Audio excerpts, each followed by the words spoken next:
Hi everyone! Thank you for viewing us. So do us a favor, click that big red button down there that says subscribe. When you subscribe, it's totally free to you. Not only is it totally free, but you'll get a notification each Monday when we post new interviews, new insight, and new information. We hope you are enjoying what you're viewing thus far. Please tell your friends about us, tell your family members, your church members. Hey, find a stranger in the street, tell them about it too. We want to take this message to the world. Have a good day, and thank you for watching Alabasters.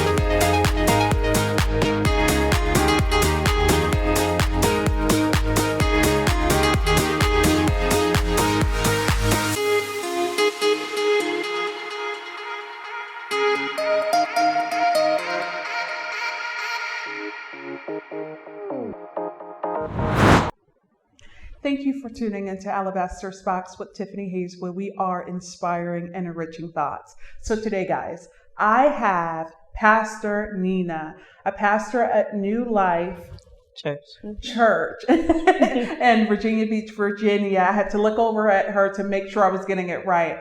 But she is, phenomenal. So I'm going to let her tell her story and tell you about herself a little further. But I just wanted to introduce this woman that I met not too long ago. Right. So tell me, who is Pastor Nina? Well, to tell you who Pastor Nina is would be to tell you who Nina is. Mm-hmm. I was born to a 16-year-old foster girl in Brooklyn, New York. She was staying with a foster family, but definitely didn't have the historical background of being a young African-American woman. It was back in 1971. Didn't have the support system that she really needed. Had my sister a couple years after me. There was a little boy in between us that passed away. And it became very clear to her that she wasn't going to be able to raise us. And so she gave us to my sister's family in Indiana, where I grew up. Didn't really know my biological father, but this family raised me and loved me as if I was their own blood. And so with that undercurrent, everything else that took place in my life, that was the trajectory that pushed me into seeking love in all the wrong places, being rebellious during my teenage years, finding myself at the age of 18, 19, pregnant with my first child, pregnant with my second child by the age of 20, and just really asking God, where are you? Why would you allow me not to know anyone but my half-sister? Why would you allow me not to know where my mother is? My mother came to visit us when I was 7, and that's the last time I saw my mother, my 7th birthday. I have not seen her.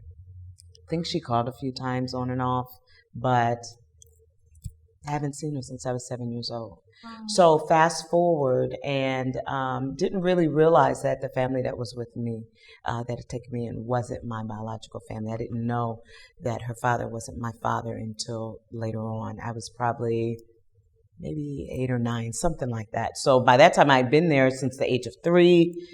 Fast forward up to the age of about 8 or 9, I find out that that's not my father, but it didn't matter because he was fathering me. Mm-hmm. So I was in a household that was very loving, very generous.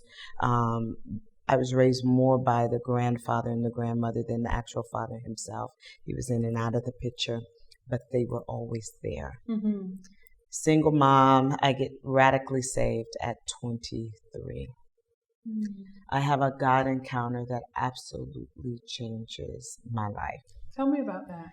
Well, I was not really looking for God, but I was telling someone just yesterday that I had like this reverence for God. Like I would get glimpses of him in different places. Like the only father that I knew, he married a woman and she became our stepmom. We didn't use stepmom, we just called her mommy. Mm-hmm. She would take us to church then. So when we would go to her house, we would go to church. Or my grandmother was raised Catholic, but my grandfather was AME. So that whole household was just different. Okay. Grandma went to church, for the special occasions. Grandpa went to church every week. And so I knew that I had a mental assent that religion, so to speak, was important. Mm-hmm. But it was the encounters that I had when I went with my stepmother, mommy, that I was like, there's something to this God thing. Well, so I had this kind of interest in him, didn't know how to get to him. Mm-hmm. But I met this man who I call a stalker because he was always showing up. I met him at a college that I was attending. Mm-hmm. And at the time I was dating around. When I say around, I mean all around. Mm-hmm. And he just kept saying, let's have this exclusive relationship, Mm-hmm. exclusive relationship. I really didn't want to. I was like the black widow of women at that time. And my girls were very young. And their father was in their lives, and all of that really kind of gave a source of stability for my girls as well, because I didn't know my father. I wasn't going to shoo them away. And I think that sometimes young women, they want to punish the baby's father by saying, I don't want the child in the life. And I didn't want to do that because I didn't know my father. I wasn't going to repeat the cycle. Right. So anyway, this man kept saying, let's be exclusive. And I had a vision. I wasn't saved. And what he would do is that he would come around because we had started, we would go out from time to time, and he came around and he was like running off all my male friends. He would just come over and say, hey man, you want to watch this movie, or you watching this? You got the game on? And I was like, who is this quiet, like intimidating dude that would come around? Mm. And so it had dwindled down to this guy and this other young man that I was seeing periodically. And I'm sitting in my room, always contemplating my life. Like, this is not what I expected. Didn't want to be a single mom. Didn't want to be sitting here. And the long and short of it is that I'm sitting there and I see the vision of this younger dude that I was messing with. And his face kept changing. I would hear the shake of a rattlesnake, and his face would change, and his face would change, and his face would change. And I was like, that don't look right. So I approached him about it. And I said, you're a chameleon. You change whatever environment that you go into. And I want you to know that I know who you are and what you're doing. Mm. He looked at me. He was so shocked. He went, what? And he just kind of nodded and I was shocked because I was like, it's true. A couple of weeks later, I have another vision. Mm-hmm. And in that vision... Now, this is before you were saved. This is before I was saved. I believe that I had a God experience of saying yes to the Lord as a little kid. You know how you hear something in service and you're like, yes, but I was not praying, following, nothing. Mm-hmm. So by the time I had this second vision, it was the young man that his face kept changing. And his face just flashed before me, and there was this road that abruptly stopped, and the sign said dead end. Yeah. And then the scene switched, and the stalker's face came before me. And there was this 2-lane highway that went on and never stopped. And so later on that week, the stalker said, I really want to be exclusive. Mm-hmm. Can you get rid of all these other people and it just be me and you? And, along the way, I would say, are you married? Because you seem like you should be somebody's husband, let me check your finger, make sure there's no indentation where a ring's supposed to be. Anyway, so this time when he asked me, I said, okay, I see some longevity with you. I wouldn't dare tell him that I was seeing stuff because I didn't know that you could have visions and dreams. And so anyway, so he says, yeah, but I got something to tell you. He said, I need to tell you something. I'm thinking, oh, great. He's got a kid tucked somewhere. Maybe he's on the down low. I didn't know what to expect. Mm-hmm. And he said, I'm a born-again believer in a backslidden condition. Mm. And when I go back to the Lord, I'm on my way back to him. All this stuff that you see me doing, I don't do. I don't drink. I don't get high. I don't fornicate. I don't go to clubs. Listen, I was a regular member at the club. I don't go to clubs. I don't. Mm-hmm. So I'm sitting there looking at him like, no, he didn't. That's all the stuff I do, Mm-hmm. And he said, yeah, so if you can't deal with that, we can't be together. Mm-hmm. Now, he'd been stalking me, the stalker. But instead of saying that, what I said to him was, you know what? Nobody in my family is saved. Because I couldn't figure out why I was with this family. And these words changed my life. He said, how do you know that God doesn't want to use you to change your whole entire family? In that moment, I was like, oh my goodness, what if I'm in this family because God sent me here? Yeah. And so I said, you know what? I said, I'm going to give God a try. I said, but I'm not going to give him a try for you because me and you might not work. Yeah. And if me and you don't work, then I have literally made a commitment to God based on our relationship. Absolutely. And that's not okay. I said, but what I am going to do is the same way I used to go to the club. I'm going to go to the church every week. In the same way I would line up all my little kamikazes drinks and pay for my drinks and everything. I'm going to pay offering and tithe. And I want to see if this God that you're talking about is real. And so through a course of that time, in about 4 months, he started walking me through the process of this is what salvation looks like. You know, salvation looks like we don't fornicate. Salvation looks like you read your Bible. Here's a Bible. I found a Christian station on TV and started watching it and taking notes. And by Mother's Day of 1994, we went to his mother's church and both raised our hands to dedicate our lives to the Lord. Now, what happened in that process is that he didn't have a place to stay, so he had moved in my house. And so while he was there, he would say, you know, well, no, you know, we're moving towards the Lord. So there's the things that we don't do. Well, when we both raised our hand to accept the Lord, we're standing next to each other. He raises one side, I raise the other one. I didn't know that he had said yes. Oh, wow. He didn't know that I had said yes. When we walk out, it's Mother's Day 1994. I looked at him, I said, did you raise your hand? He said, I did. I said, I did too. I said, oh my goodness, we both got saved. I said, you know, you got to move, right? And so we prayed, and within 2 weeks, he was gone. That man is my husband. It's been 24 years. It'll be 24 in September. Wow. Wow. And he was the one that said, this is the life that we're going to live. Yeah. This is the life that we're going to live. So that became the backdrop. So as I started pursuing the Lord, immediately I started hearing. Immediately I started discerning. Immediately the Lord was like, you need to move from here. I'm getting ready to put you in a cocoon for some years. I'm going to hide you in plain sight. I need to redo you. I need to make you all the way over again. That began my process. As my husband watched me go through that process, he knew that there was a calling on my life. Right. He knew that there was a calling.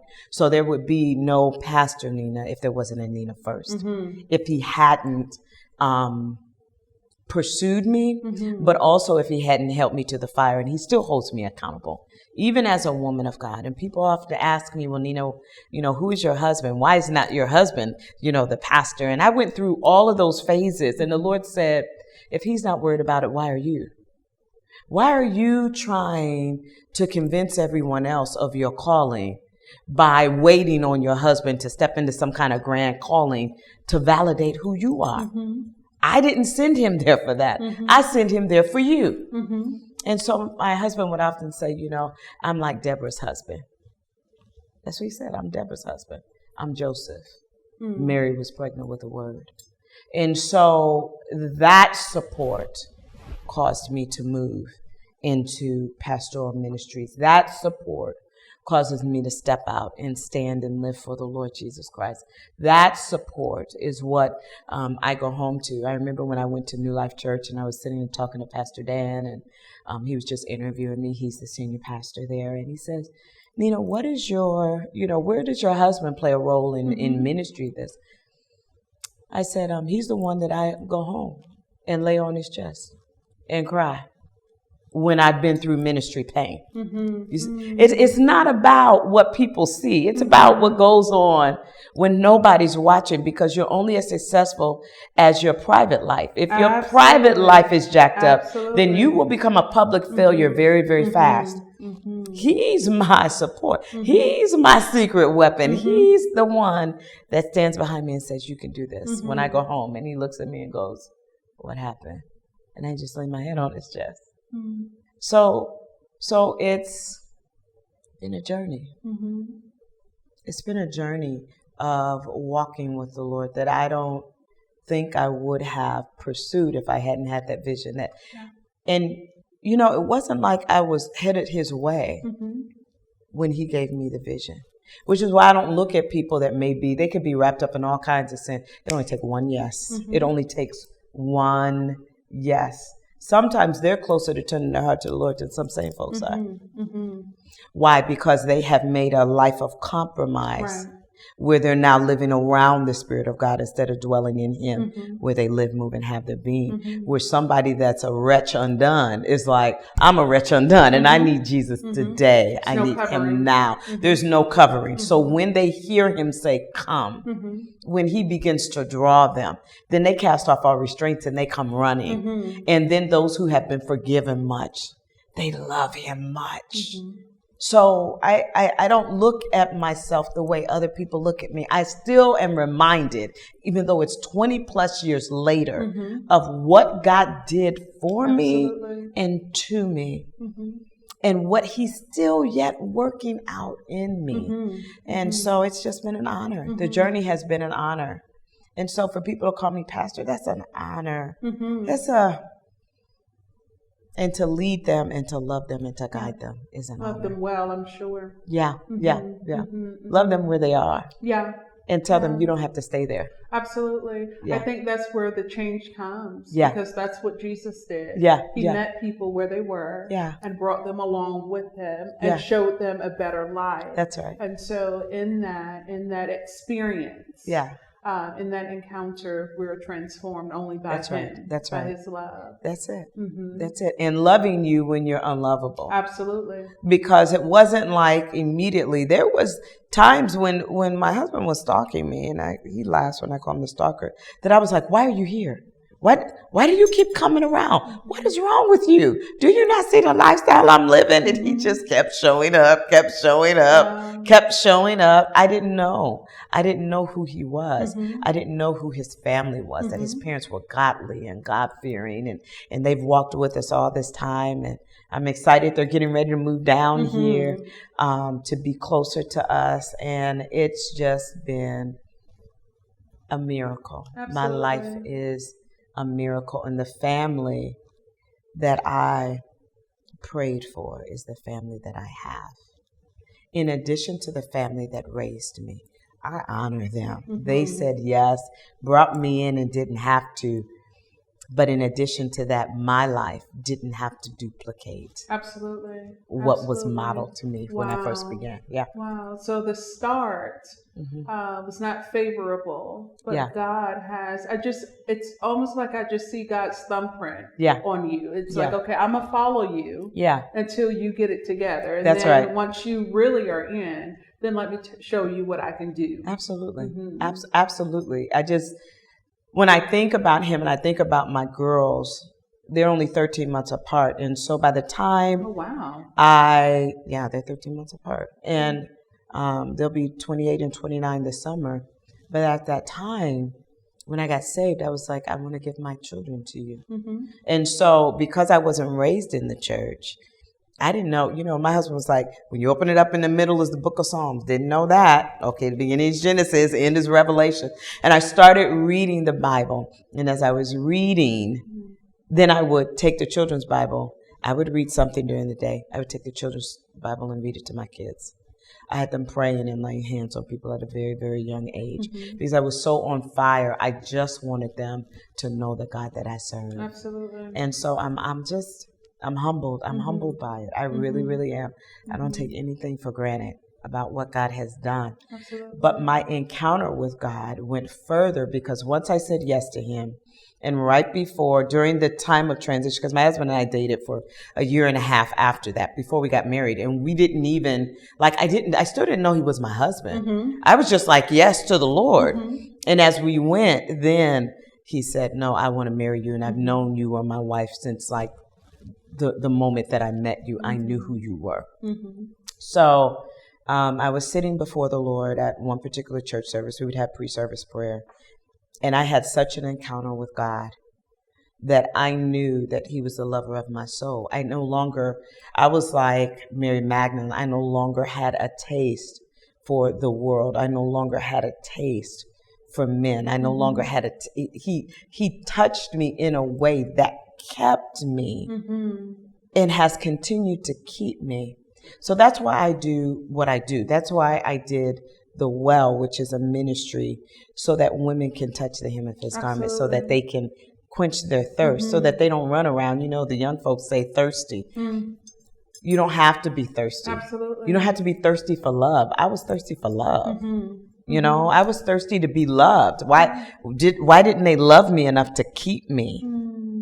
Why didn't they love me enough to keep me? That's a common question. Yeah, for that type of background. Absolutely, absolutely. But then he says, you're not an orphan. Absolutely. I was with you the whole time. I'm your father. You're not fatherless. I'll be a mother to the motherless and a father to the father. Once I knew he was father, it was a wrap. That was it. There were no more questions regarding that. Absolutely. And what he began to do was he began to tell me what was going on in my mother's heart. So that brought some forgiveness, I'm sure. Oh, yeah. As it relates to that. Because I was never really angry at her. It wasn't that. It was confusion. It was not understanding. But he said, Nina, this is what was going on. This is what I brought you through. And I remember saying, but my father, I remember how much he loved me. He told me he was going to do this and this and this. And what happened? And the Lord said, Nina, your grandmother at the time, he would call, and your grandmother told him not to call anymore. It's probably trying to protect you. Trying to protect me. Absolutely. So later on that day, I see my grandmother. I said, Mama, what happened to my dad? And she said, girl, he used to call all the time. I just finally told him to stop calling. Wow. See how good God is? He will tell you what you need to know. Absolutely. He will tell you. You don't have to wonder or worry. He will take that. Put my heart at rest, because what it said is, it wasn't that he had abandoned me. He honored their request. Right. So I can release them. Right. But a lot of times, sis, what's happening is that people aren't dealing with their pain, so they go into ministry. They go into places of great influence. Oh, they're still bleeding. For another time. Do you see what I'm saying? Wow. And that's what bleeds over. Yeah. That's what bleeds over. So first of all, guys, this is why when I said she had fire coming, I knew. I told someone, I said, if I could just sit with her and learn from her, just because you have so much. And I told someone here recently, I said, she is the type of person where I know she had to go through the pain to get to where you are. And that's just a testament of you dealing. Yeah. Right? Yeah. We have to deal in order for us to actually be effective. Yeah. So we have to end this segment, but I don't want to end this segment. But for the sake of time, tune back in. She's going to be back on talking about pain leverage. Yes. How to leverage your pain. I'm just going to smear some of that anointing on me. Guys, thank you so much for tuning into Alabaster's Box with Tiffany Hayes, where we are inspiring and enriching thoughts. Hi, everyone. Thank you for viewing us. So do us a favor. Click that big red button down there that says subscribe. When you subscribe, it's totally free to you. Not only is it totally free, but you'll get a notification each Monday when we post new interviews, new insight, and new information. We hope you are enjoying what you're viewing thus far. Please tell your friends about us, tell your family members, your church members. Hey, find a stranger in the street, tell them about it too. We want to take this message to the world. Have a good day, and thank you for watching Alabaster's Box.